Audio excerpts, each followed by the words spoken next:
Hi.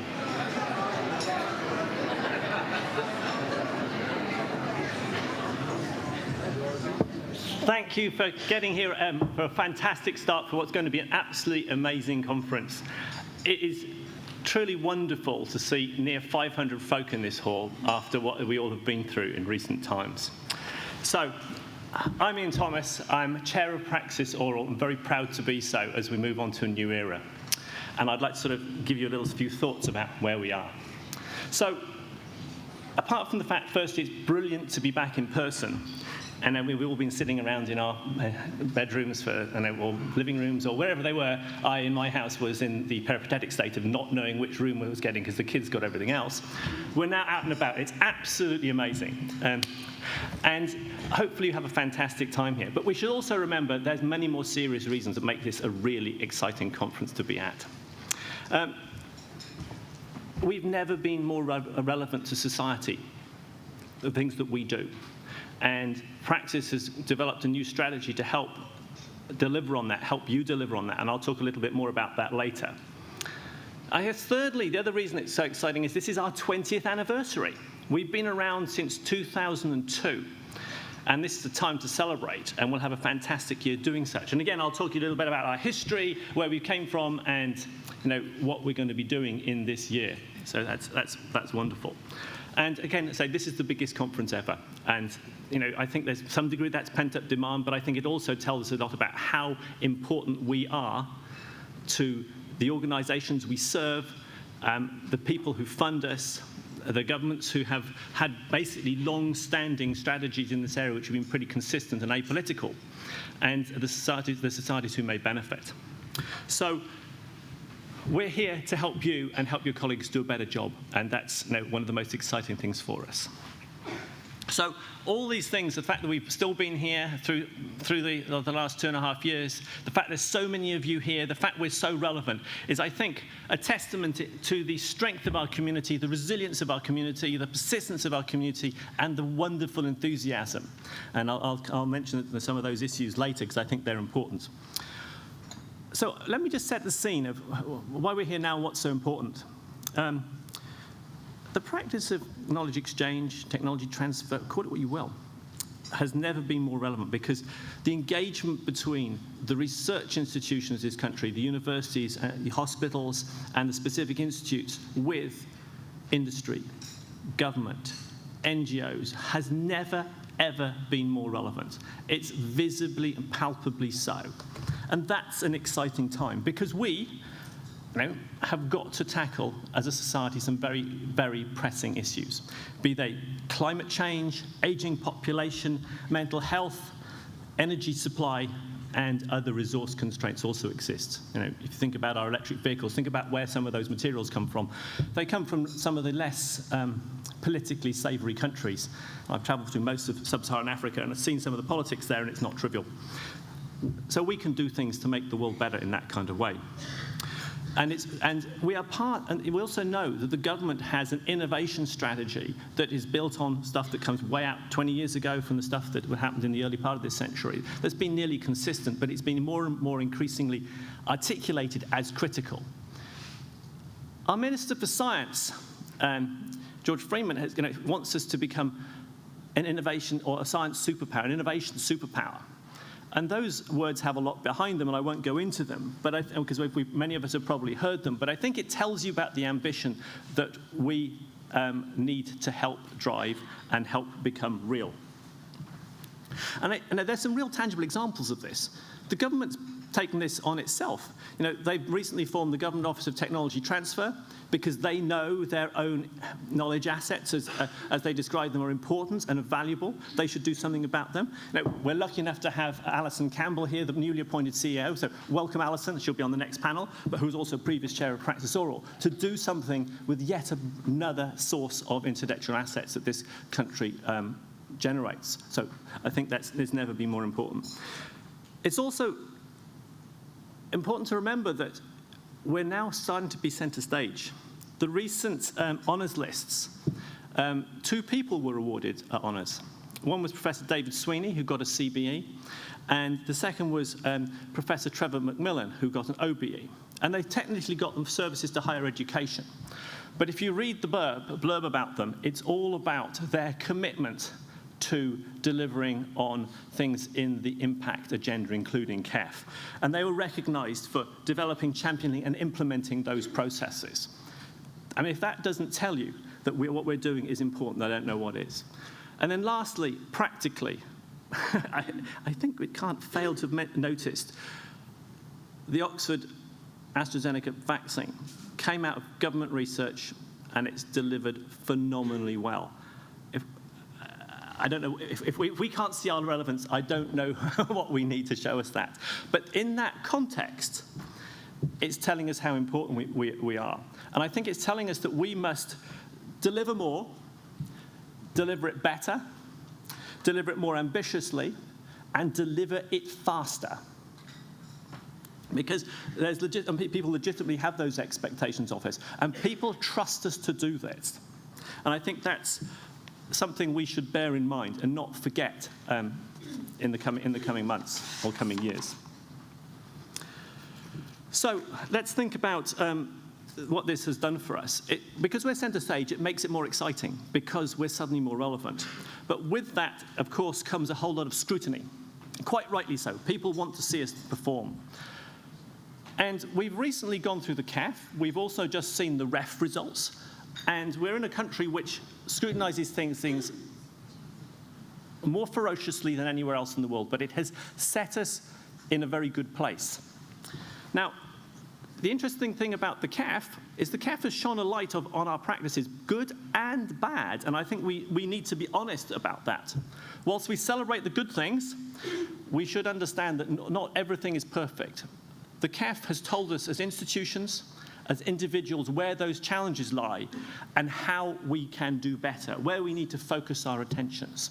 And I think we should see that as a valuable challenge. Not a threatening challenge, but a valuable challenge. But it makes what we do here at practice, it makes what you do day to day ever more important. We also work under the Concordat, which is, I think, a very helpful, empowering document. It's a guiding set of principles that will really help us tell our story and deliver in a consistent and valuable way to the nation. So in that context of the relevance to the whole sort of innovation agenda, sort of political agenda, and just societal need, and that's ultimately one of the most important driving forces, what the world needs, what we need to do to help solve some of the big problems, Practice Oral can help. And we've developed a new strategy to help you do a better job, be more effective, and do more ambitious things. So I'd like to tell you a little bit about that strategy. Again, I won't give you full details, but I think it starts to get a sense of where we're going. We want to deepen our relationships with absolutely every single Praxis Oral member and individual who works with us. So we can share with them more relevant training opportunities, up-to-date and contemporary content, so you and your colleagues and friends can do a better job day to day. We want that relationship to be deeper and much more connected. We're also going to develop a whole load of offerings that, again, respond to time more effectively and hopefully to a broader audience. Anyone involved in KE, be they academic leads in KE, be they individuals who do it once or twice. We want to do that in a way that those offerings are accessible and meaningful to people when they need that support. Again, so everyone can be more effective and in KE and a more effective advocate for KE. And I think this is all about democratizing access. When I first joined, there were a few luminaries who did it, and there were small people like me, and that was now that's how it felt. And there's a good number of colleagues in the audience, I think, were the same era as me. And I think that is a really important thing to do. So I'd like anyone who would regard themselves as a director to stick their, or a similar level kind of person in their organization, to stick their hand in the air right now. Thank you. Can you all put your hands down, and everyone else stick your hands in the air? Yeah. So this new strategy is predominantly about you lot. It's about connecting with you lot. Not to forget the directors, you're fantastic. We've looked after you for a long time. But it's about making that connection, making you feel much, much more actively connected to the whole network and whole support system. Now, this is actually not a trivial task. This isn't going to come cheap. And so we've had to do a little bit of thinking about what we're going to do there. So we're going to diversify our revenue streams. Because we know, we came out of the pandemic, all our previous activities are face-to-face, we were vulnerable. So we're going to diversify our revenue streams, and we're also going to try and build our reserves. So we have a lot more in the bank, in the piggy bank. And that's so we can then invest them in doing a whole load of exciting things, like increasing our advocacy work and generating data that helps those discussions and help win some complicated debates. So, for example, we should do more work with a great colleague of ours, Thomas Kurtz-Ulrichsen, who's in the audience today and is also giving a talk here. But we're working with people like Thomas because he's globally expert in generating data that busts myths, overcome some of those oft ill-informed debates about investment equity positions of universities, whatever. But if we start working with people like that to generate data for ourselves, then that is a way that we can help the community. So how are we going to guide our way through all this? Now, we've talked about the practical things.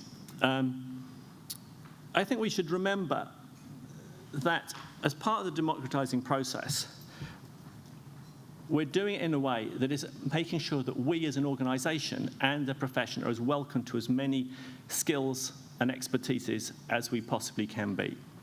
And that's not only because of the community that we are, but look at the faces, we're somewhat homogeneous in this room, but also because the skills and expertise that we are going to require to deliver on our national mission, our organization's mission, are going to increase. We have to be welcoming. So we have to be much, much more inclusive. And that will be a guiding principle about how we design and deliver our offerings and work with you as a community. We also are well aware that in this era of concern about carbon footprints, we must play our part. And I think we don't want to look at this in microcosm, because practice oral is not a high carbon generating activity, except for the fact we've got 450 of you in the room here, and we have thousands of you going to training. So we don't want to look at it in microcosm. We want to look at it in a bigger way, and I think we all should do that. So we're proud to commit to the fact that we're going to be net zero by 2025. And we're going to look in that broader sense. That is not going to be trivial to deliver. You're going to have to come along with us. You're going to have to start getting on the train. You're going to have to start watching things and doing things digitally as you have. But hopefully you'll see the purpose of that, and we'll thus make the in-person events just that much more valuable. Well, we're making that commitment to be net zero by 2025. So, if you want to hear more about our strategy and our performance, you might want to come and meet us today at 5:15 in room A2 for the members' meeting. You're all welcome. It's this room. I didn't know that. Yeah, so please come here at 5:15. It'll be fine. Okay, so history and celebrations. Right, we're 20 years old today, this year, but I'd like to tell you a little bit about our history. We were founded in 2002 as a partnership between Cambridge and MIT, and I'd like to say thank you very much to David Secker from Cambridge and Lita Nelson from MIT, who are really founding visionaries. Look where we are today. Without them, we would be nothing. But in those days, we were practitioners all over the country in little offices or whatever. We didn't have a name. People didn't call us K professionals. We didn't have a name. But we were in this world of sort of getting on with just doing this stuff that was below the radar. And we started to come together because there were two other organizations around, Unico and Oral, and we merged with Unico in 2010 and Oral in 2017, because everyone realized we were stronger together, we were more effective together. And that was pretty easy because we were a bunch of like-minded folk. But we can justifiably be proud of the fact that we have a community of over 5,000 connected people. We've trained thousands and thousands and thousands of people, and those people have delivered huge amounts of impact. So that's really something we should be very, very excited by. So that's a good reason to celebrate. But I think we should remember that when we first so why should we celebrate? Should we celebrate the fact we're still alive? And I'll talk a bit more about that later. All the numbers we've talked about, your relevance, our relevance, maybe all of that. But I think the most important is we should be celebrating the amazing things that this community has delivered, and Praxis may have played a little bit in help enabling that, because ultimately we're celebrating what the output of our members are. That's the most important thing we should remember. And we should think about who we should celebrate this with, because when we first came together, we had a few parties and whatever, and we were essentially a self-help group with a few tools. And we were just, we suddenly found friends in Newcastle and Aberystwyth or wherever, and we were in the same boat. And 10 years later, we celebrated in Parliament, in the House of Parliament with a reception, and we were almost like a coming of age. We were sort of there with the sort of part of the, but it was only the Conoscenti who sort of really valued us. Now we are relevant to society. And if we can't see the things that the vaccine has done and things like that, then goodness only knows. But we should be celebrating and shouting those things from the rooftops. So, and that's the kind of things we should be celebrating and be very outward and enjoying that from our community. So, during the coming year, we're going to have a whole load of awards and celebrations, which I'm looking forward to, the KE Awards in November, because they will talk about the things you've done and the wonderful things you've done, but also we want to hear how you've shouted those from the rooftops. And we're also going to be recognizing those people who've helped us and done a fantastic job over those 20 years. And we're going to be sort of generating a relationship with some of the sort of long-standing members and giving them a permanent relationship with Practice All. We'll be announcing our first 20 people there. It'll be 20 at 20, we're going to call that. So, I've already said this is the biggest conference we've got. We've got nearly 500 people here, 170 organisations, but more than half of you are new people. And that's exciting. It's really exciting. And so I hope you make the most of your time here. So, moving on, because I think I've maybe got quite much more to say, which I won't, because I can talk about this for some long time. I'd like to sort of just say a quick thank you to the board. We went through a really tough time at the end of 2020. You can imagine what our revenues did. And the board's sage advice and the execs team's huge agility and willingness to adapt was absolutely phenomenal. So thank you to them. I'd also like to say thank you to our sponsors, all the people in the exhibition area, Withers and Rogers, who sponsored our gala drinks last night. And so thank you so very much to them. Oh, I'm sorry I wasn't here for family reasons. That's a pity, I'm afraid. So I'd just like us to remember one last thing after those thanks, is we are all in the business of innovation management. And most things in innovation are new and by definition are not guaranteed to succeed. So we're all used to failure, we're all used to disappointment. And we all get back up from it. And it's quite an astonishing thing that people do there.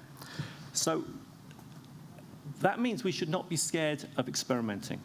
And we should do those experiments and be willing to fail, but then willing to get the big successes when they come. So hopefully you'll come to this conference and walk away a little bit inspired, shared a few of your good and bad stories with friends, reflected on how you can improve, and understand that you're part of a huge community that has to deliver more, has to do it more ambitiously, has to do it faster, and that you're here to help. We're here to help you, and you're here to help your colleagues back home and all around the country when they ask for that help. So on that note, I'd like to wish you a fantastic conference and hand over to the person who's really done the work and put it together, Shona Campbell. Thank you very much indeed.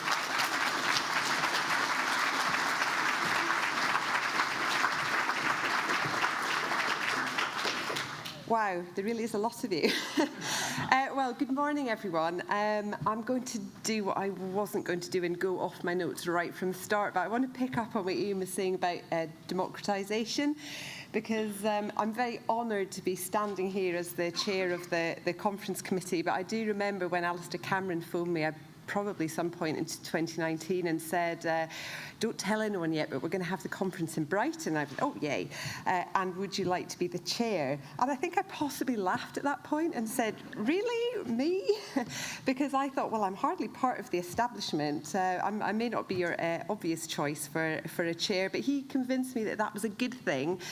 So here I am, and it's been a bit of a journey, a bit of a longer journey than we anticipated, but along with the committee that has hung out for that 3-year period, hopefully we put together a programme that you're all going to enjoy.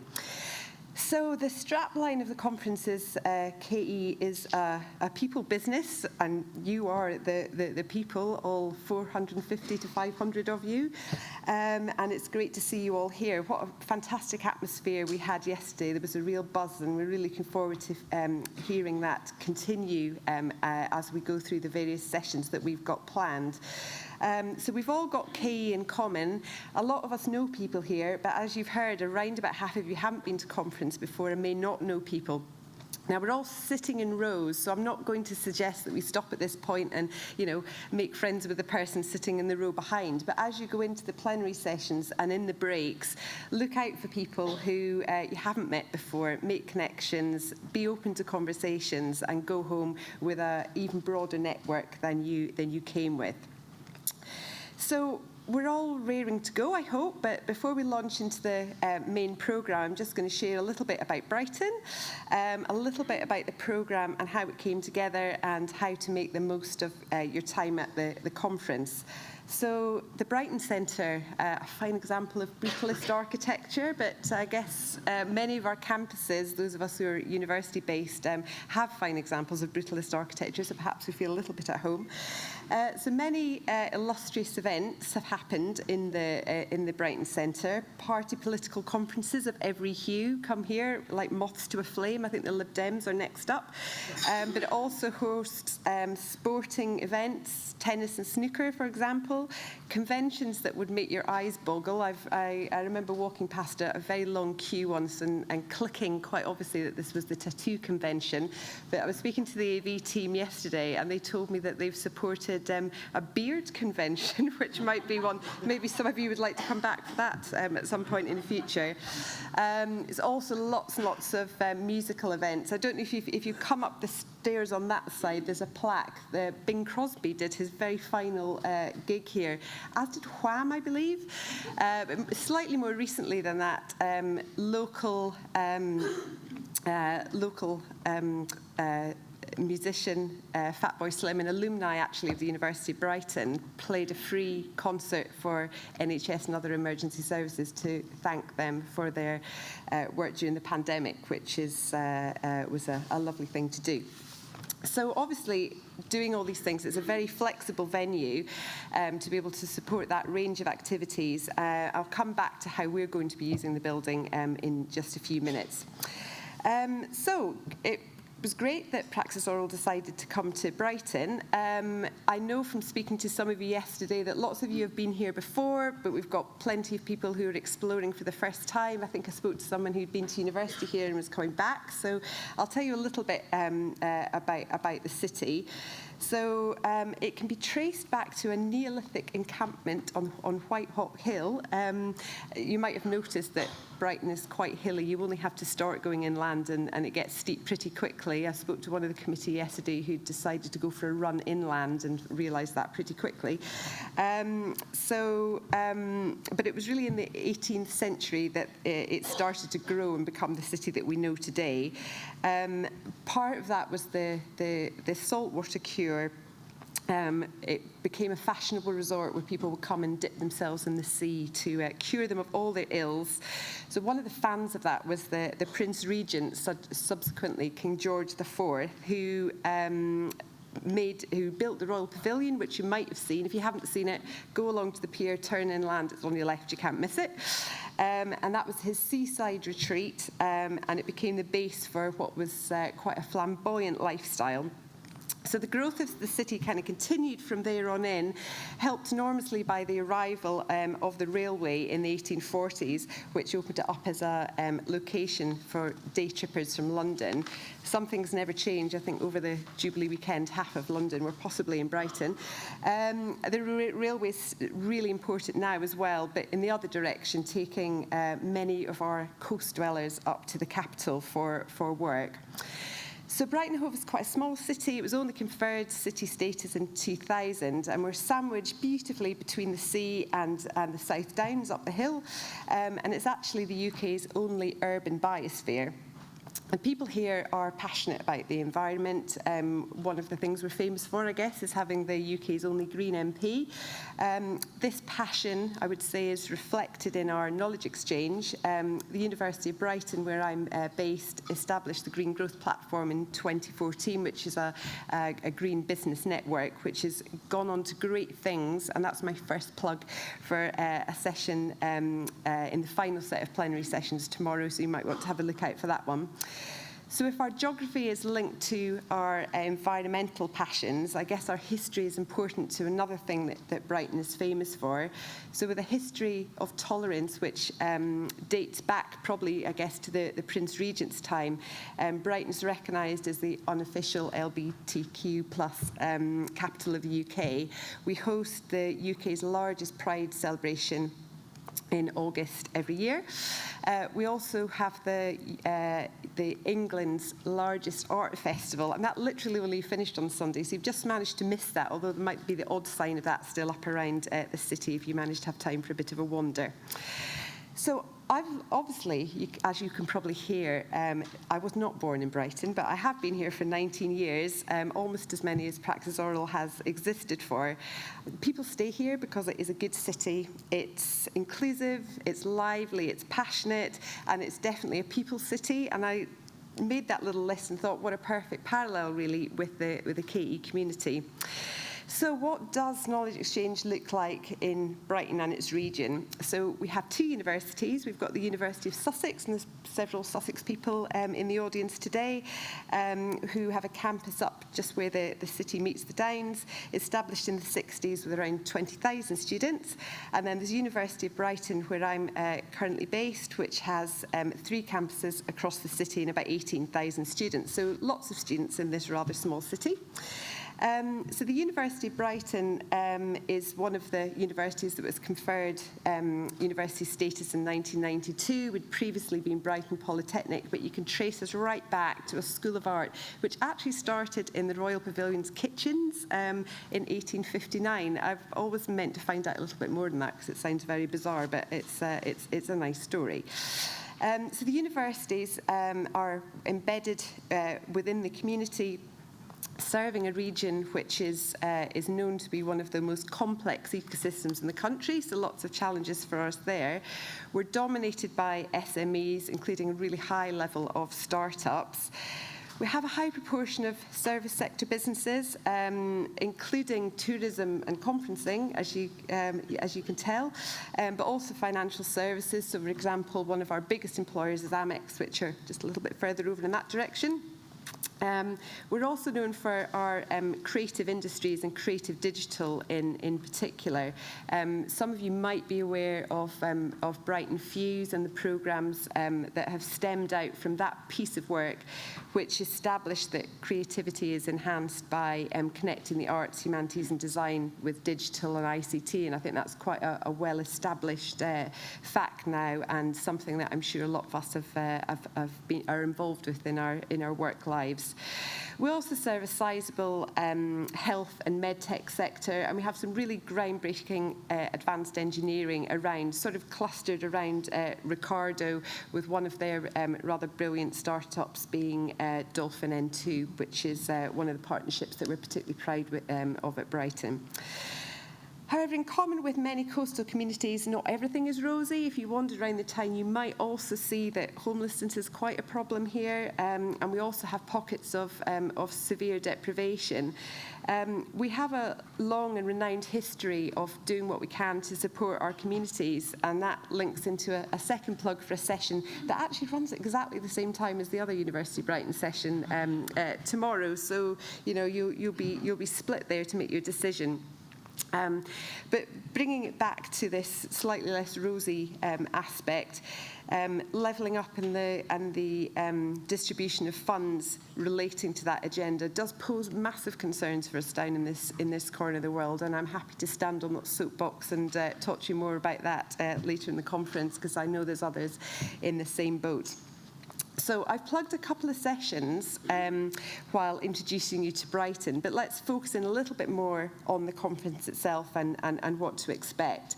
So, as we've said, we're in a large and flexible venue. We're using this space for all our plenaries, and we've got 3 really generous syndicate rooms where we're going to be having our parallel sessions.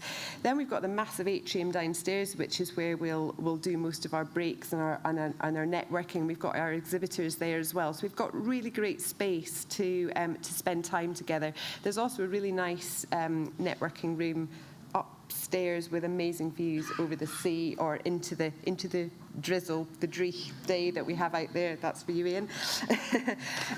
So yeah, make the best use of the space that we have here. I was going to say, if you need to do a bit of networking with someone in particular, why don't you go for a walk along the seafront? But I don't think it's perhaps the day for that. Maybe that could wait till tomorrow. So, the conference, just to start getting a little bit practical, the conference is operating in line with national guidelines for face-to-face events. So under current guidelines, you take personal responsibility for your health status, and all I would say is be respectful for the wishes of others. If anyone wishes to wear a mask, you're absolutely welcome to do so. One thing I would say is that we do have a handful of delegates who rely on lip reading, so just be aware that there are some communication issues, but don't hesitate to wear a mask if you feel you want to, and don't feel compelled to shake hands either. I don't think anyone will be offended if that's not the stage that you're personally at. So if you've been watching the slides that come round, you'll have seen the lovely faces of the conference committee. So there's a small band of 11 volunteers who've worked exceptionally hard to plan not 1 but 2 conferences, because the first plan we put together, which was wonderful, didn't make sense for this year. So we literally started from scratch. So they've been absolutely amazing. And ably supported by the amazing executive team, and I really need to pull out the time and effort that Tamsin has put into supporting us, perhaps more than she'd anticipated, but she's been absolutely brilliant right the way through the 2022 planning phase, along with Dave Cooper towards the end, who has been absolutely brilliant in making sure that we have all our sessions lined up.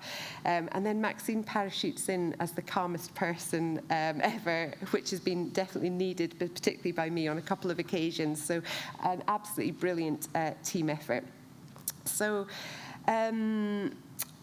back to the democratisation of KE. So the approach that the committee took was to plan a framework for the conference and then to put out a broad call for abstract. Now, we were delighted but also slightly overwhelmed to receive over 80 abstracts for a mere 9 sessions. So that gave us an interesting challenge. Inevitably, it meant that we had to disappoint some people. So apologies to those that we couldn't fit in. Please submit again next time, and I'm sure your time will come. But what we also tried to do was combine different ideas so we could include as many voices as possible.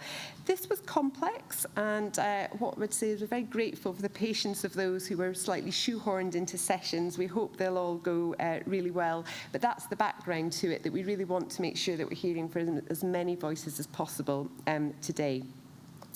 And just to finish on that, thanks to everyone for their willingness to contribute.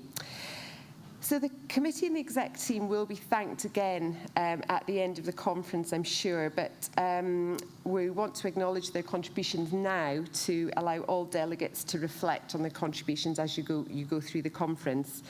I'd also like now to make a very special acknowledgement of the contribution to the conference committee of Alison Hardy. Lovely, and there's Alison there. So Alison would be known to many of you as IP and Commercialisation Manager at Liverpool John Moores University until on her very untimely death in December just of last year. So Alison was on the conference committee for the Harrogate conference and for the original 2020 conference that we planned here before her ill health led her to stepping back. So we just want to remember her contributions, and it's incredibly sad that she's not with us to be able to enjoy this conference. Okay, so just to tie up, a last onto the detail of the programme. So the committee's arranged sessions against 3 strands, and I'm hoping they might come up behind me in a minute. Maybe not. Okay, the 3 strands are innovative practice, capacity building, and universities as anchor institutions, and each of those have 3 sessions within them. And you can move around between strands, choose the best mix of workshops for yourself. So we have 5 plenary sessions and these 3 groups of 3 parallel sessions. All the plenary sessions are in here, and as I said, the parallel sessions are in the syndicate rooms. Downstairs, there are QR codes that you can scan if you haven't already and get the programme. And all I'd say is have a look in advance, make a bit of a plan, decide where you want to be. And one of the very important reasons to plan where you want to be is because it's a big venue, it takes you a little bit of a while to get there. So make sure that you're not leaving it until a minute before the next session starts, before scurrying to where you want to be, particularly because it is a first come, first served basis. There's room for everyone in all the plenary sessions, in all the parallel sessions, but each individual room may well get to capacity, so you may get shuffled on if you're not there early. So if there's something that you very, very strongly want to go to, make sure you're there nice and early. So I think the final thing that I need to say is that Iain mentioned the Praxis targets around net zero. So Praxis are making a donation to a local charity, the Brighton Food Partnership, in lieu of giving us giveaway bags at this conference, and are also really keen to ensure that we don't generate food waste during the conference. So you have to have a special ticket if you want to come to the dinner tonight, and please let the desk know if you don't plan to be at lunch on the final day. We know some of you will need to disappear for your travels, but if you could let them know, that would be great in ensuring that we don't produce any waste. So I'm going to finish. I've said that about 3 times now, but I'll just leave you with a final request. So back to the strapline. KE is a people business, and the success of this conference is in your hands, really, the success and the legacy benefits. So be present, listen, contribute, ask questions. No question is ever silly. Someone else probably wants to ask that question too. Be open to new connections, and afterwards, share your learning broadly and stay in touch. And I hope you have a wonderful conference. Thank you.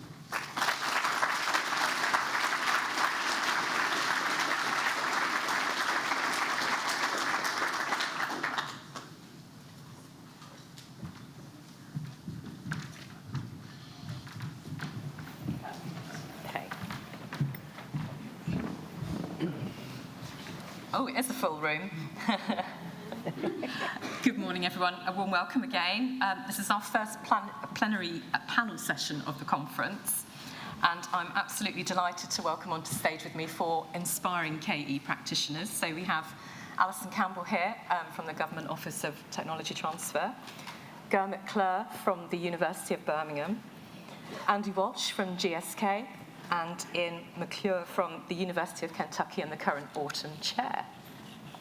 So, as Shona said, our theme for this 20th anniversary conference is that KE is a people business, and we wanted to kick things off by reminding ourselves just how amazing a role in knowledge exchange can be. So, as we describe in the programme for this session, life as a KE practitioner is always interesting, regularly creative, often very challenging, and at times feels relentless, but it frequently offers the potential to be hugely impactful and fulfilling. We know that the very real possibility to help make the world a better place is ultimately what motivates KE professionals. And they are equipped with a set of highly transferable skills that can be applied in a variety of contexts, and so the routes into and through a career in KE are many and varied. So in this session, we're going to look at some of those different pathways and explore the common and perhaps uncommon features of a career in KE dedicated to changing people's lives for the better. We've seen the recruitment market for KE jobs really taking off, and our own jobs board has never been busier, actually, and we're working with research consulting. I think Dan King is in the audience somewhere, to conduct some analysis of that data and to glean some insights into how things are changing and sharing that with you all as a community, because we know that there are several of you who are having some significant challenges at the moment in terms of recruitment. So hopefully that will be helpful. And certainly there's been a huge change over the last 20 years in terms of the perception of what a career in knowledge exchange means and how people now make a positive choice to take that pathway rather than just stumbling into it after a PhD. It's also interesting, of course, that though we, together with our colleagues from the Global Alliance ATTP, we define knowledge exchange as a collaborative, creative endeavour that translates knowledge and research into impact in society and the economy.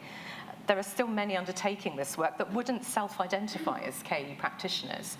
So we've clearly still some work to do to raise the profile of knowledge exchange and to ensure that it's better understood by a wider audience, and Iain referred to that a bit in his opening. Okay, so let's hear from each of the panel members and get a bit of a discussion going. And we're going to obviously have a bit of a chat first, and then we want you to ask questions. So start to think about what those might look like. Okay, so Alison, can I come to you first? How did you take your first step into the world of KE, and how have you got where you are now? That's such a good question, and I think that the key word for me, Maxine, is serendipity and just being open to opportunities. So and also I think another defining factor, I can say it as a woman because we often do this, another defining factor is realising and identifying what I wasn't very good at. So long story, I'll cut it short. I did a PhD with some absolutely fantastic people, and I realised I was not one of them because I didn't eat, sleep, dream science, but I still loved it. So I went into the biotech industry because I thought I wanted to do something more commercial. And then there was an opening because I got a bit bored there and things just didn't grow properly. But I saw an opening for this new job in this thing called technology transfer, which many of you may remember, or some of you will remember, is what we called KE before it became KE and things expanded. And I thought, well, that's actually, and I think this is a defining factor. I looked at it and said, this has possibly got my name written on it because it seems to have the right kinds of features. So off I went, got the job at the MRC, and that was kind of the beginning of my career in KE. And I actually stayed in that organisation for a long time because it worked for me, and I worked for it quite clearly, and then moved on into a university. Did a bit of consultancy after that, and I would recommend that to anybody. There is nothing like getting money for doing something that people think you've done well, and you can actually sort of couple the two together. And then again, serendipity, there was an offer of a job in Ireland to start something new. And again, I thought, I think I can probably do that. And you know, one of the things I thought with that was I thought, not only will it capture some of the things I've done in the day job, but it will also bring in some of the stuff I did when I was involved with Praxis. So that was great. I think that's just kind of an important thing that people might want to think about is it's not just skills you get in the office or doing the job that's a job description. It's the rest of the stuff that wraps around it that builds you as a complete package. And then bingo, I suddenly saw another job advertised before Christmas, and I thought, do you know what?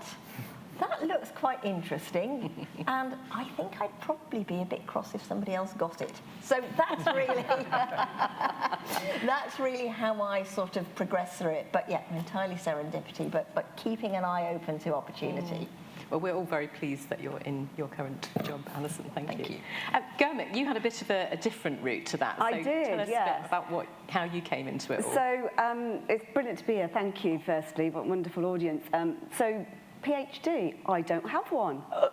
Was one of those things, firstly, and it's been mentioned twice already. And so when I fell into actually the role that I'm into as Director of Business Engagement, it was one of those situations, I wanted to work closer to home, so there's a work-life balance element, young family, and the role came up and somebody said to me, oh, you know, they're doing something around business engagement. You've got a lot of business experience, and having come from working in a variety of sectors, utilities, IT, consultancy, which gives you some great experiences, But probably the one that gave me most insight, and we'll talk about it a little bit later, is working in headhunting and recruitment, which gives you fantastic insight into a whole array of organisations, because you're actually working with all those organisations to find people at senior posts and executive recruitment, and it tells you a lot about an organisation's culture. So I learned a lot about the types of organisations I didn't want to work in. So when the opportunity came up to work at the University of Birmingham, and that was in a sector I'd explored, I kind of thought, well, this looks good, but I'm never going to get this. The imposter syndrome kicked in. I thought, I don't have a PhD. They're going to want someone with a PhD, and so I applied for it, not knowing the very lengthy process that universities have for recruitment, and definitely senior positions. I went through rounds and rounds, what felt like rounds and rounds of interviews, to think, well, I couldn't possibly have got through that and be offered the job, and hey, was offered the job.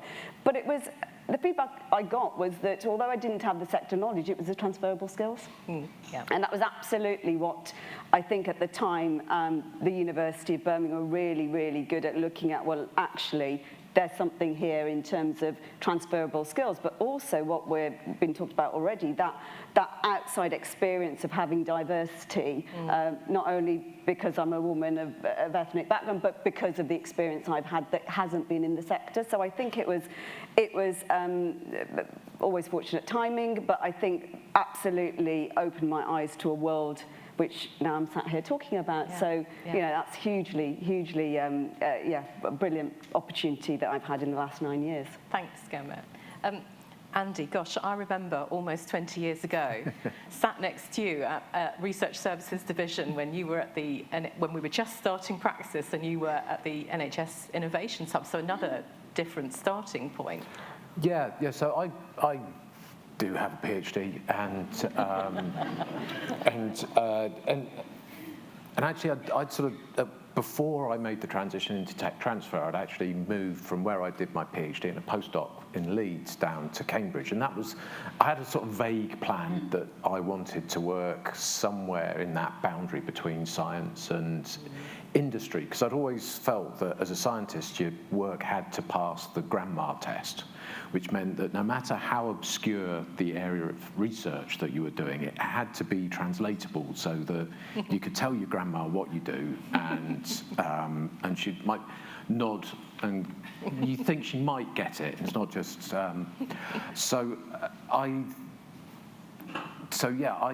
after 3 years working at the MRC, and some of my first contacts with in tech transfer was being told off for signing a CDA on behalf of the MRC, which I wasn't allowed to do.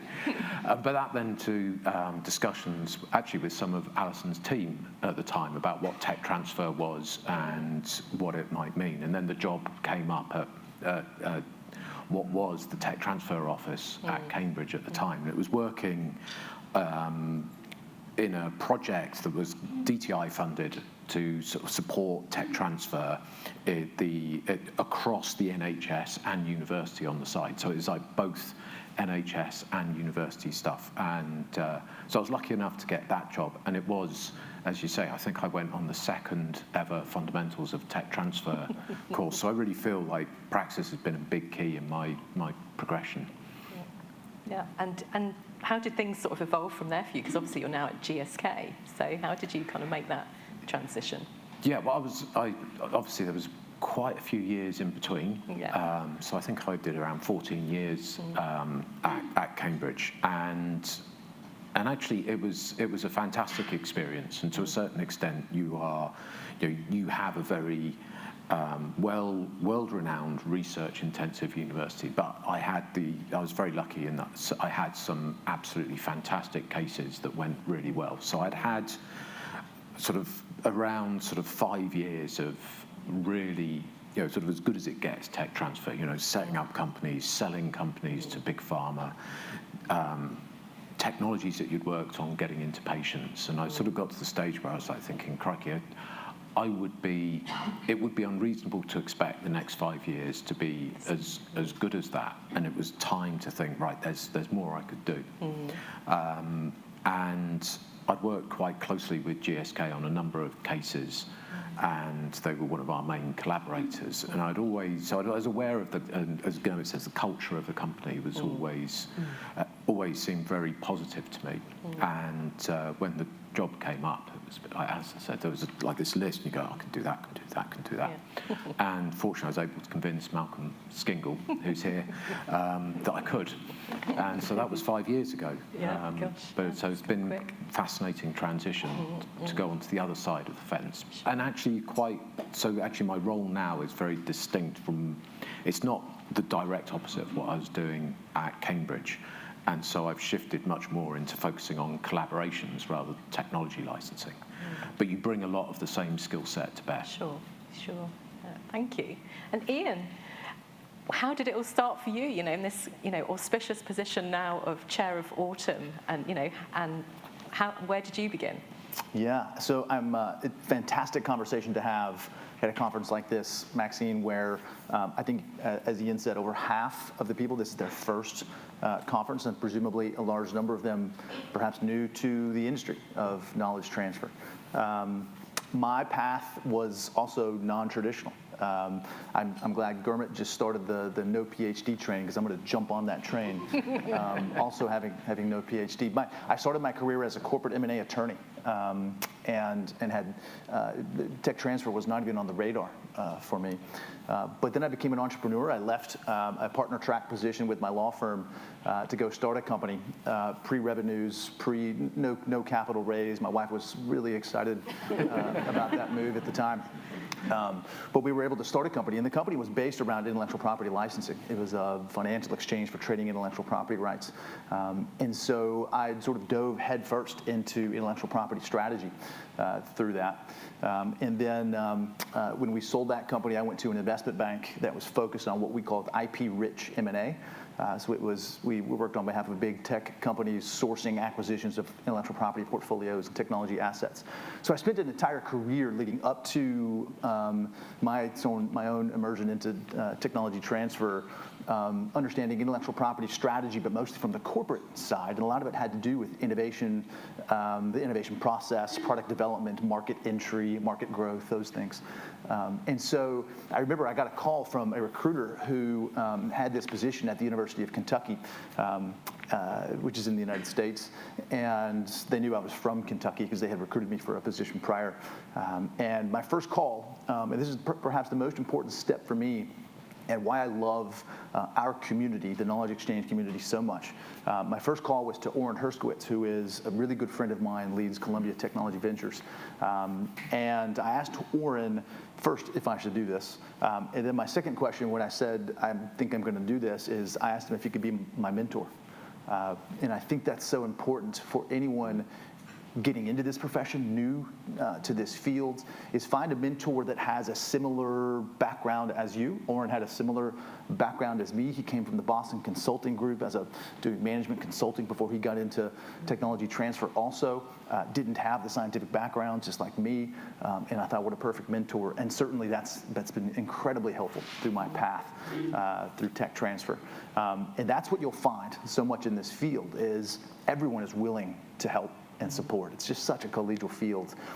There is no field like this, and I've said this at the Autumn Conference, and I think that was, as a last point, my biggest draw to do this is I saw that this is a field where the people in it care most about the impact of their work.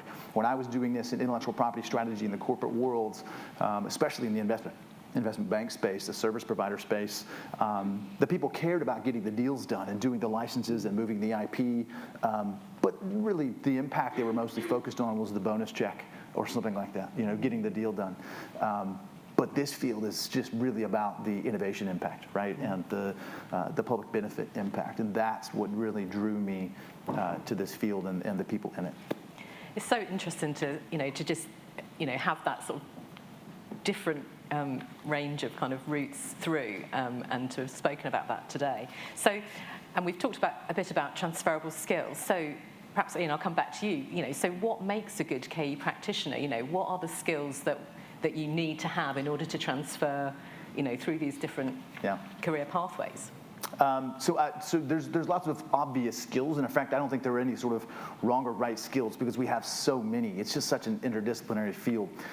There's a few intangibles though that I really think you could point out, and one is I talked about this at my speech at the Autumn Conference. Really good KE practitioners are those that live by what I like to call the law of abundance. And it's sort of an extreme, sort of undeniable optimism that we tend to have, because technology transfer can be such a daunting task when we lose more often than we win, right? And so you can get jaded in this space because we don't license most of the things we try to license, and most of those things don't return revenues, and most of those things don't become actual products, and so we lose a lot. And so it's easy to become jaded, but the best in this profession are those that always see more opportunity no matter how many times you don't get the deal done. And that's really what we have to have. That's the perspective that I think really good KE practitioners have to have, because there is, the public needs that from us, right? If we all just sort of said, well, I'm not going to get this deal done because I didn't get the last one done, then the public loses, because that next technology that could be that cure for cancer or whatever it is, it may not get there if we don't take that law of abundance perspective. So for me, that's a sort of an intangible, a non-obvious intangible that I think a lot of KE practitioners have, that I find in them as I meet more and more of them. And to what extent, I mean, obviously, we're here as a big network and this is a great opportunity, but to what extent is, having that network part of that, of that importance that as a KE practitioner?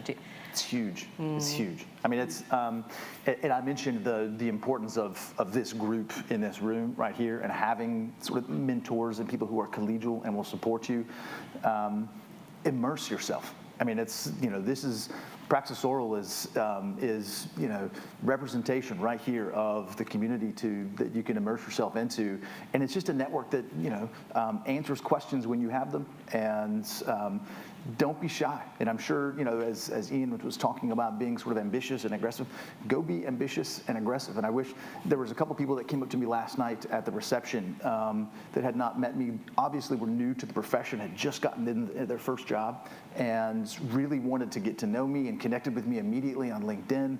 And I thought that's what this is about, and that's why the network is so critical here. Yeah. And obviously, we're really excited that there are so many people here for whom this is the first conference. So, Alison, let's talk a bit about new entrants to the profession. What's different for people coming into a job in KE now than it was 20 years ago, and what can we do to support those people better? So I think one of the key differences is that there is an established profession, and there are tracks that you can follow, and there's, as well as the mentoring, which I absolutely agree with, and mentoring comes in all sorts of different forms actually.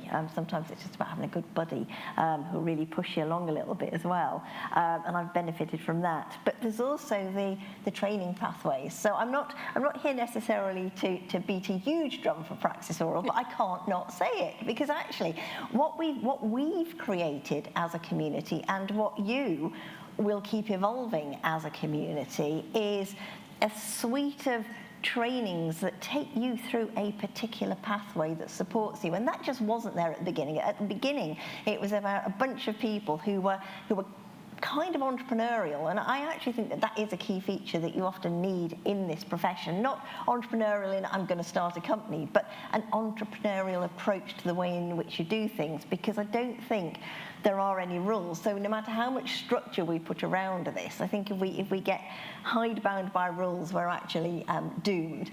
But for new entrants, there's ways to find your way through. I think one of the big challenges, though, for new entrants is because with that evolution of tech transfer to knowledge transfer to KE it'll be something else eventually. It's very large and it's very diverse. So actually, I think for new entrants, understanding where they fit and how they fit, and actually the kinds of support that's available for them, strangely, to your abundance point there, Iain, can be as much of a challenge as it can be a benefit. But what can we do? I think we, both as a community and we as Praxis Oral, and you could say they're one and the same thing. I think for new people, it is welcome them in. It is about, I think there's a responsibility on some of us who've been in this profession a little bit longer to actually help support, champion, and guide newer people into the profession. And I feel a responsibility. If we can find just one person that we can be kind to in terms of their career development, in the way in which I certainly know people have been incredibly kind to me without being asked, then I think we achieve a lot and we give back a lot. And if each person did that for one other that they encountered, that makes things far richer. And that is happening. But I think that might be my ask of the community. Yeah. Find someone and nurture them. And for directors supporting teams of people, obviously, that the activity is more diverse, and therefore the job of the director becomes, broader as well. I mean, what did directors need to do? I think that is quite a challenge for directors, actually. I mean, if you step back, the role of the director is to describe that Northern Star, point to it and make sure everybody's going in the right kind of direction with them, as opposed to standing there autocratically going, hey, we're all going to run in this direction, come with me now. But that's the role of a director. But in terms of getting the most out of your team, I've been fortunate in that in my last couple of jobs, I haven't done a sort of pure play KT kind of role. I've worked with a lot of people who really don't have a background in the space, and they've said things like, but we're not experts in this field. And I've looked at a few of them. Yeah, but you will be when I've finished with you. because actually, what it's about is you may not be deal doing, but you will be an expert in funding the system and encouraging people. You will be an expert in the whole comm side that sits around how you support and develop knowledge transfer, knowledge exchange professionals. And you'll know a lot about it because you've got under the roof. So I actually think a lot of the job of directors in terms of that sort of diversity of people that you get to work with is helping them feel part of a community, helping them understand that there is a place and a space for them, and then doing what you can to keep encouraging that and encourage their own personal development and exposure to the system, so that actually eventually they just go, yeah, I am. Now, can we do this differently, please, Alison? And Gurmit, we've talked a bit about sort of the challenges, of the current recruitment market, for example. I mean, that's quite. Directors have got a lot on their plate at the moment, haven't they?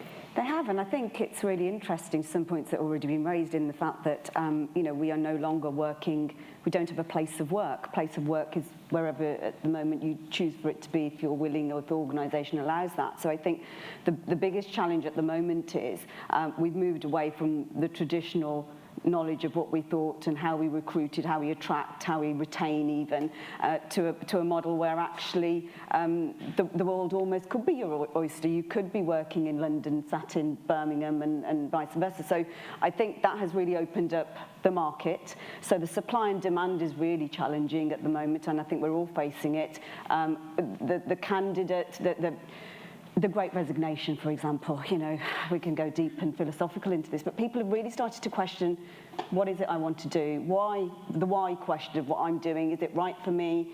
Is there something else I ought to be doing or pursuing a career in or going off and sailing around, whatever that might be. And I think mental health, well-being, just feeling okay every day has raised questions for people and for leaders.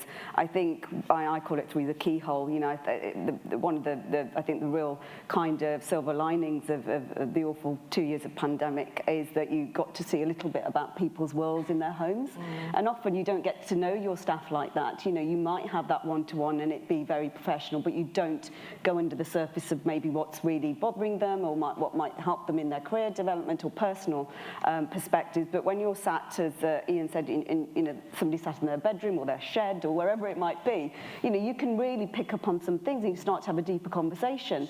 Sure. So I think as leaders, there's a challenge on us having to be far more empathy has just got to be right up there. And I think the whole vulnerability and, authenticity, these are all words with leaders that are used now more than ever.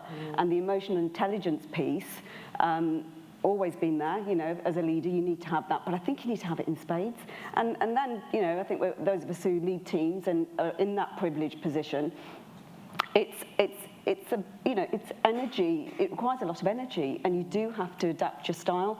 So there's all of that in terms of keeping your teams going, but then looking, at the marketplace, it's really challenging to find the people that want to do a role where maybe it's not as clear-cut as maybe some routes are. So offering a knowledge exchange role, well, what will that mean? What will I do? How will that work out? And, we all know we're sat here, we've come through different routes, and it's quite a complex world. But for me personally, I think this sort of really helps to give some pathways, and I think people want some pathways to understanding how do you get from A to B to C, and it's not always clear, but having a forum like this really helps, so yeah. And Iain, is that sort of a similar situation in the States in terms of recruitment and challenges that directors might face? Because I think that it seems to me that, certainly in the conversations I've had with Steve and other autumn members, if things seem to be changing in the US in the way that, what was traditionally very tech transfer licensing based, it's kind of broadening out. So that must bring its own set of challenges. Yeah, absolutely. Yeah, we've been talking about this a lot within Autumn. The technology transfer field is just evolving, and we've been saying this for a long time, but it just feels different now. Like it really is evolving into something different. Where, and it's important that we don't leave behind this traditional tech transfer notion, right? Those nuts and bolts, the intellectual property capture and the licensing and the material transfer agreements, and those are the nuts and bolts that create the pipeline that go into these these sexier things like accelerator programs and incubator programs and proof of concept funds and now university venture funds. And if you ask some of those professionals, are you a tech transfer professional? They might not say yes. And that's what we need to understand is they are part of our tent, right? And that's what's changing. I think in the recruitment worlds, obviously this is the most fluid I've ever seen it, right, in this field. And it's why I think important in the recruitment to make sure that we have the best talent we can have in our field. We remain flexible and open, right, and understanding of perspective and just lifestyle need and those kinds of things. I think it's also allowed us to focus in on just some core things in what we're just skill sets and what we're looking for that are not sort of, do you have tech transfer experience? But I'm asking questions like, do you have an understanding of communication protocols, right? Do you understand what it means to develop a relationship? Do you have the ability to form a bond quickly with someone? Can you learn and adapt to just general sales principles? And not every job, and obviously knowledge exchange is about sales, but can you be a good salesperson for what we do, right? And I call this loyalty in our office. Can you be loyal to tech transferism as a needed impact mechanism, right? And then can you sell that to other people? So yeah, it's a fluid time. The profession is changing, it's expanding, and I think our understanding of what it means to be a professional in tech transfer knowledge exchange needs to evolve too. Just on the word of sales there, I remember saying the word sales when I first came in. I think I might have used it in an interview, but the look on people's faces was like, sales? It was like back in 2012, 13, and I remember thinking, what's wrong with that? And that just shows how much the space has evolved, because business development and sales, and you are always closing, we know that. So it is really interesting to see how it's moved. It's funny you say that, actually. I remember somebody quite a long time ago picking me up on the use of the word customer. I was referring to people as customers, implying that they bought things from us, and it was, that was quite entertaining as well. We're fast running out of time, actually, so I'm reminding you that you have the opportunity to ask some questions. So while you just think about that, I'll ask one more question of the panel, and then we'll come to the audience. So what further changes do you think are on the horizon for the KE profession? Any of you may respond. So I think that what we've I think it will continue to be a process of broadening for the profession as a whole. When practice started 20 years ago, it was tech transfer, and the courses were focused on identifying and protecting IP, conducting licensing deals, setting up companies. Yeah. And it was that comparatively narrow band of activities. And very soon after I started at GSK, Malcolm put up a slide at an internal conference. It was like showing the revenue streams from research collaborations and consultancy, and tech transfer was quite small. Yeah. And I think that there's all that other stuff always was important. But I think we've now realised that there's an important role for the KE practitioner in that space. Because I think if you can't reduce research collaborations down to contracts, they're not. And actually, if anything, there's that we need more of the knowledge exchange element of it, rather than just reducing it all down to contracts. But I think as well for universities, there's going to be an increasing role for people who are there to deliver the public benefit of the university in the round. And the hesitation of using the government's catchphrase of levelling up, but actually each institution has such an important role in their local community, the national economy, and everything, that it can't be just left to pure academics to do it. Yeah. And I think that knowledge exchange role is going to really impact on that whole spectrum of stuff. Yeah. Anything? Yeah, I think we haven't touched on data and sort of automation and AI and processes, and I think as institutions, whether it's charitable sector or universities or NHS, there is a whole space here that's really we're looking at. Personally, we're looking at how can we make our internal processes slicker and smarter. It doesn't matter what solution you put in, and we've all talked about CRMs. We're probably going to have a session, but the people factor, the human factor, I think is still huge. That interface of connecting relationship management, account management, making sure that we're understanding the needs of the academy and the external partners. And I think with the whole levelling up, but also the agenda externally around, we need to have more partners involved to make sure that we are, as UK PRC, adding to skills and productivity, research and innovation. That can't be done without people, and I think the transferable skill set is so critical, and I think the expertise comes when you then deep dive or parachuted into a project and you become an expert in that. But actually your core skills and your transferable skills could lend you to be in any area, really. Yeah. So I think there's going to be, I can't see there being a reduction in this space. I think there's going to be more need, yeah. Iain.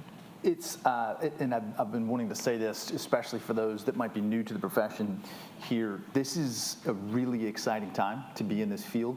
And it's because we need to take measure of something that's going on sort of at a higher level, which is we're at somewhat of an inflection point at an evolution of universities in general. Some of it being caused by the pandemic and the spotlight that's on research and science now that was not so much before.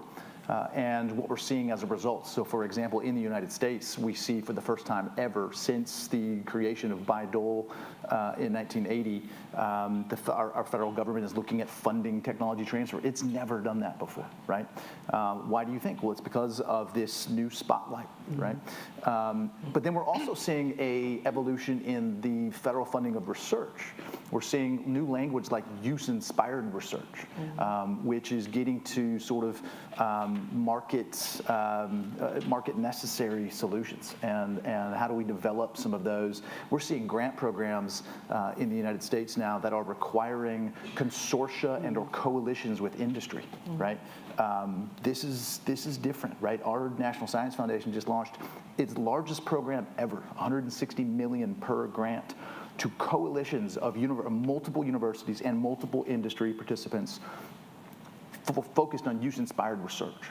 So we, as a profession, need to be ready for this. This is new for us.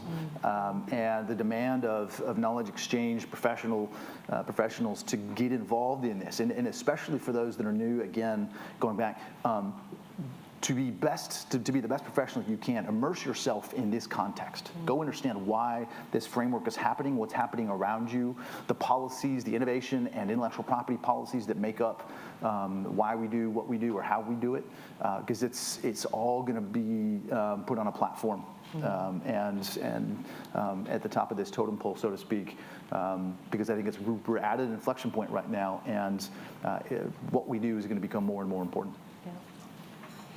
Okay, have we got any questions from the audience, please? I can see a very obvious hand here. I can see one at the back there. Anita, can you say who you are and where you're from, please? Hello, Anna from University of Birmingham. My question is about creating and attracting young talent to our ranks. So we kind of, in the universities, we quite often exist sort of separately from the students in a way. So do you know of any strategies to encourage them to join our profession? Because we're quite small communities generally, and we can't walk around advertising ourselves. I mean, we just don't have time for it. So is there any way to let them know about our existence, to those people who don't work with us normally? Thank you. Do you have any examples that you can share? Well, one of the things that I'm most proud of is the development of a program in our state that we call Kentucky Commercialization Ventures, which is a state-funded program that provides technology transfer services, and Megan Anstews is somewhere here in the room who's a part of that program. It provides dedicated technology transfer services to universities, small universities, regional universities, our community and technical colleges, many to most of which are student-first oriented, right? Teach first, but it provides commercialization, tech transfer resources to innovators at those universities, and then we have programs intentionally getting students involved in that. Technology transfer and intellectual property both, they deserve, I think, earlier education mechanisms and to get more and more students involved in this profession. And so that's a program where we've seen success in getting students in rural areas of, at least in Kentucky, that might not have had any exposure to this process at all, and now they are. So I would encourage intentional development of programs like that that really tap into inclusive innovation as a mechanism. Have anyone else? So just thinking about, in terms of within a university network, I think Anna's point is very valid. When you're complex and large, a large part of your time is spent internal networking. You're trying to connect with everybody internally to make sure that you're all aware of what you can do together.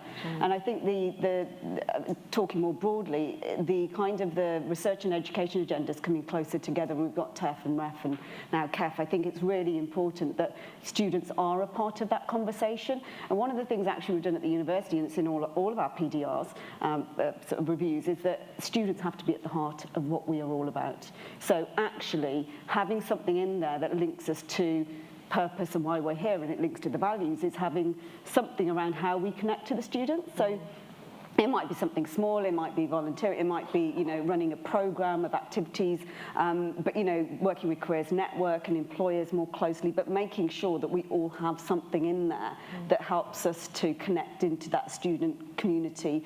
And then sort of, I guess, you build a critical mass. So I think there's no set way or program that is the sort of silver bullet. It is sort of lots of different initiatives that you have to build over time that helps you to become more part of that sort of Andy's looking at me as if he wants to interject. Yeah, I think one thing that's certainly changed hugely since back when I did that PhD in the last century is the fact that now PhDs are 4 years, and that there's a lot of additional training that is put into those programs, and part of that actually is around, quite often it would be, we're going to teach you about intellectual property.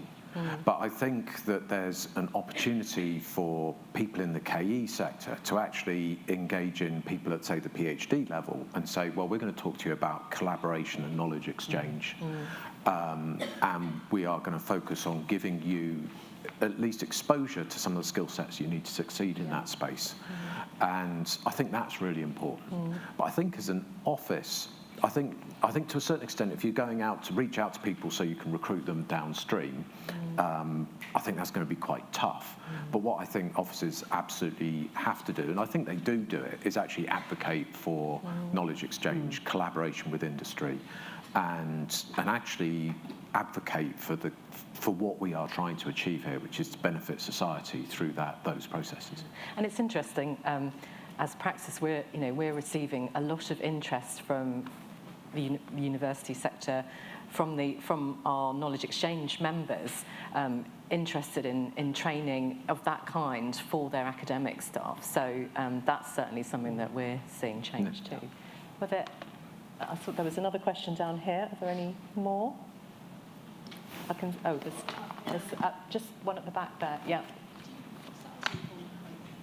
Say your name and where you're from, please.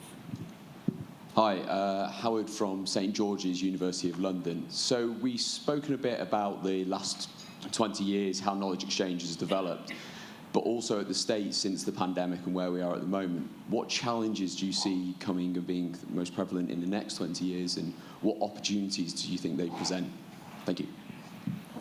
That's an easy question. Go on, Alison. I really like that question because I wanted to be a little bit provocative. And what I wanted to say really is around, first of all, just let's not be too complacent. Because so in terms of what's coming, you often have to look backwards to look forwards. So we can talk about what's coming. You know, we've talked about AI, we've talked about all sorts of things like that. But if you look back, my don't be too complacent is, yes, of course, we as a profession are incredibly important. But there is a pendulum, and that pendulum swings.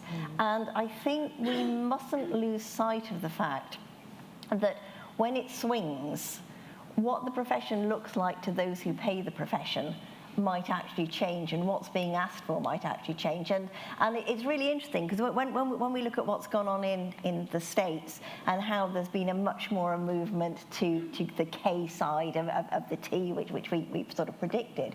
One of the things that I've observed, and you may feel differently about this, is that I'm actually seeing a bit of a swing back here from the KE to more of the TT as our governments, our ministers, whomever, are actually requiring something slightly different or something slightly more focused. So I'd say one of the challenges going forward is the same challenge that there's always been. And it's incumbent on everybody, this isn't just a director level thing, to actually be really cognizant as to what's going on in the world and think about how what we're doing can fit within that.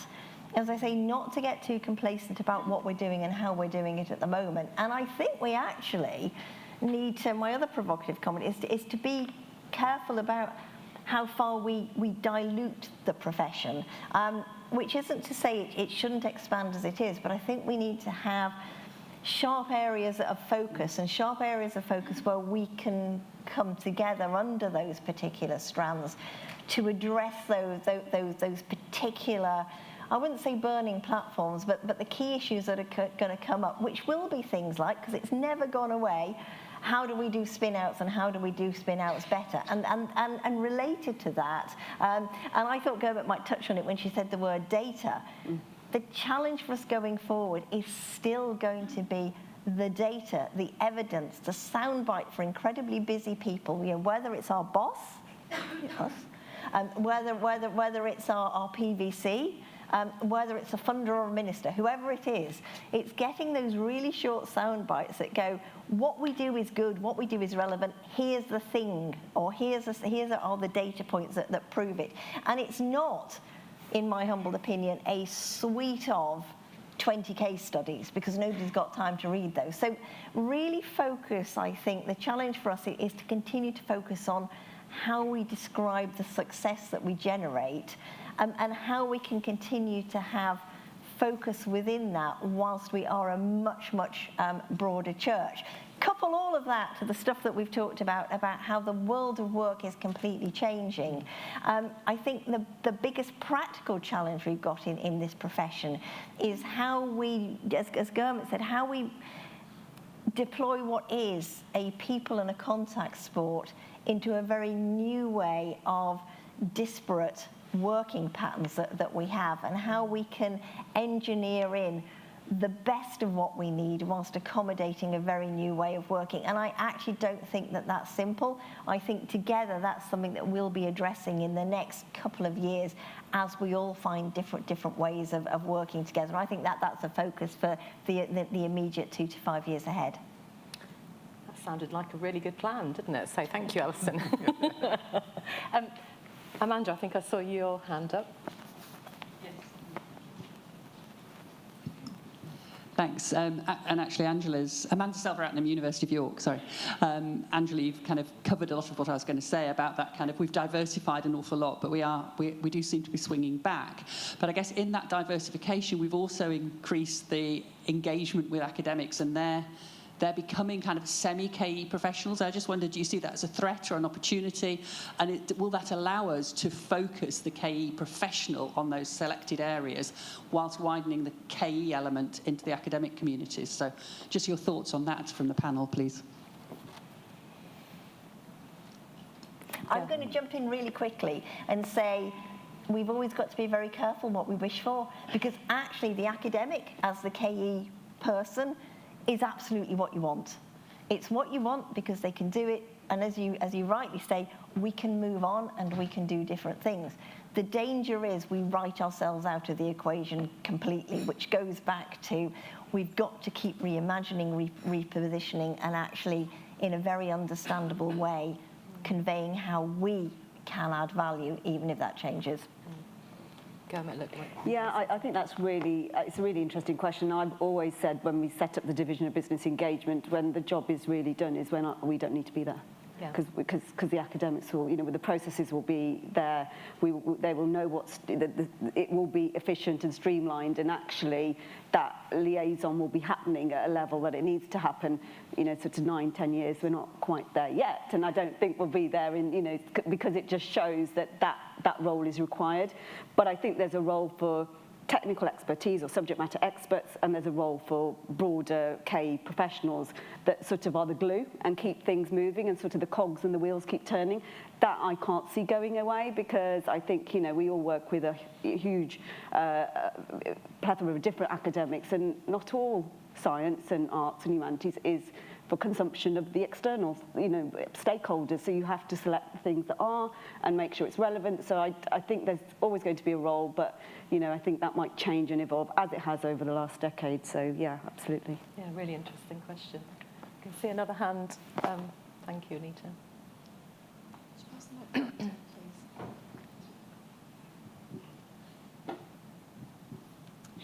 Thank you. I'm Tracy John. I'm Director of Research, Business and Innovation at the University of the West of England in Bristol, which is a proud member of the University Alliance as well.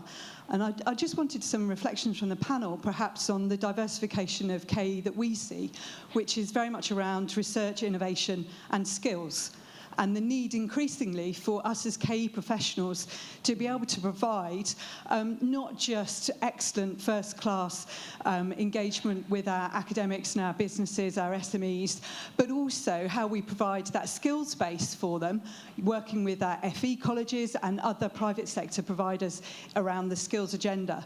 And I think for me, this is where I see, for the type of institution that we are, the growth that we're going to see over the next 5 years particularly.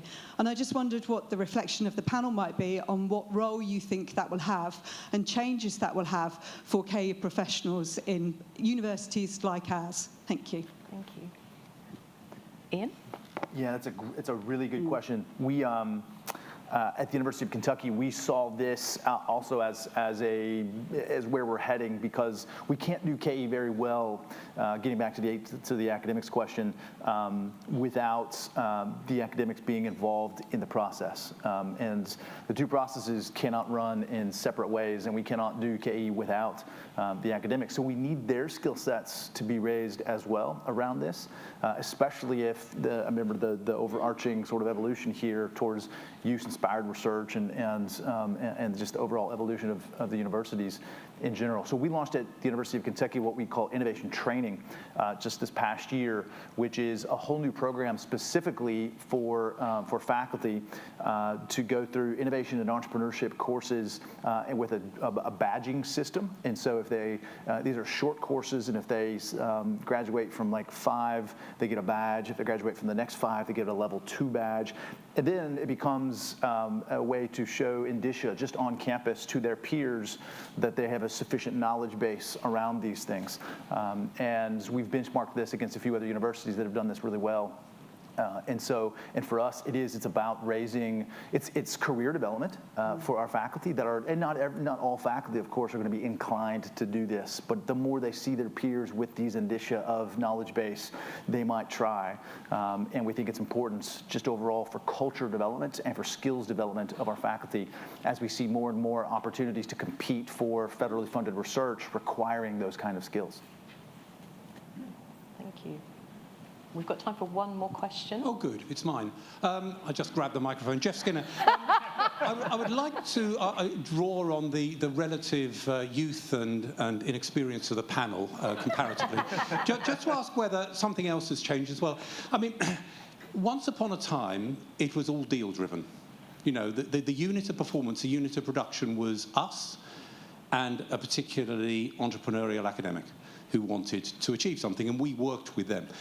What I'm seeing now, almost because it's become such a sort of a broad sort of everybody has to get engaged. That focus from it's really me and the academic who wants to achieve something has somehow been blurred, and it's now, OMG, we've got to do something across the entire spectrum. So we've got to sort of be creating initiatives and ecosystems and events and all this other stuff, which is all good in its own right, but it takes away the focus of the unit of production, which is actually you and the academic who wants to achieve something. So are we losing our way in that regard? Andy, go. It's quite a question. And I can see that, and in some ways, maybe that my own career progression has gone from a model that would probably fit what Jeff refers to, which is, you know, it was just you and the academic. Often there was at least more than one. There were colleagues involved in getting stuff done. If you were spinning out companies, you had people from investors and all that sort of stuff. So there's always been a bit of that. But so I did that, and that would fit into this spectrum of knowledge exchange. What I'm doing now is actually, it's not deal-driven in that if we set something up, we sign the collaboration agreement, and we're done. Actually, it's only productive if the whole thing has worked on both sides, and it's an ongoing process. So I've already shifted to a different part of the process.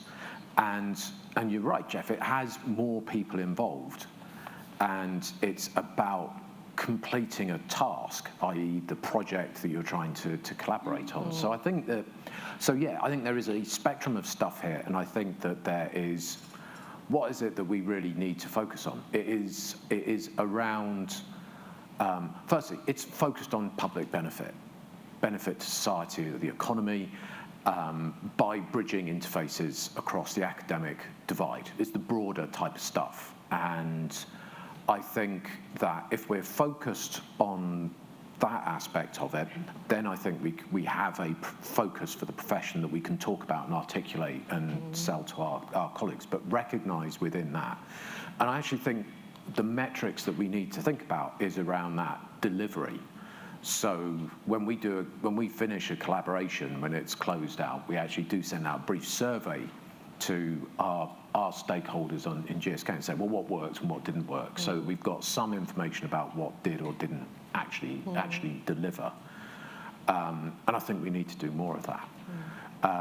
So I think it does come down to we do need to be able to articulate what is the benefits of that data that we can sell to stakeholders, but it might not be deals done, patents filed, patents filed, dreadful, dreadful statistic. So I can file loads. But I think that is, and you have to be really careful what are the KPIs that you choose, because you can so easily set up false incentives. Yeah, yeah. I think we have to draw to a close, unfortunately. Thank you so much to the panel, Iain, Gurmit, Andy and Alison. Absolutely fantastic to have your insights. Delighted that they're all staying for the remainder of the conference, so do go and talk to them in the networking break. But thank you, everybody. Round of applause.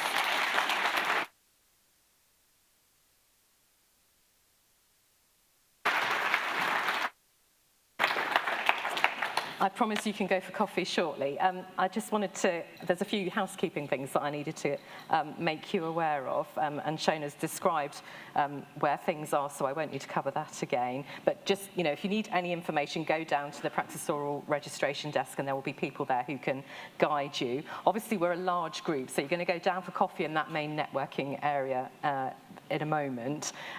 There's lots of coffee stations. Don't all go to, it sounds obvious, but I guarantee you, don't all go to the same coffee station. It will be much quicker if you spread yourselves out. I just wanted to mention as well that if anyone here is needing hearing loop, you should just talk to the practice or a member of staff in the room who will be able to guide you to where to sit. The other thing I wanted to mention is that we do have a few additional special interest group sessions that are going to be running through some of the breaks, and so look out on social media for announcements about those. The other thing I wanted to just quickly mention is the gala dinner this evening, and Shona's already mentioned, you know, we're trying really hard not to reduce any food wastage. So we really need you to let the team on the registration desk know if you're not coming for dinner. And then. Amanda, sorry, you wanted me to mention the fire alarm. So there are no fire alarms planned for today. If you do hear an intermittent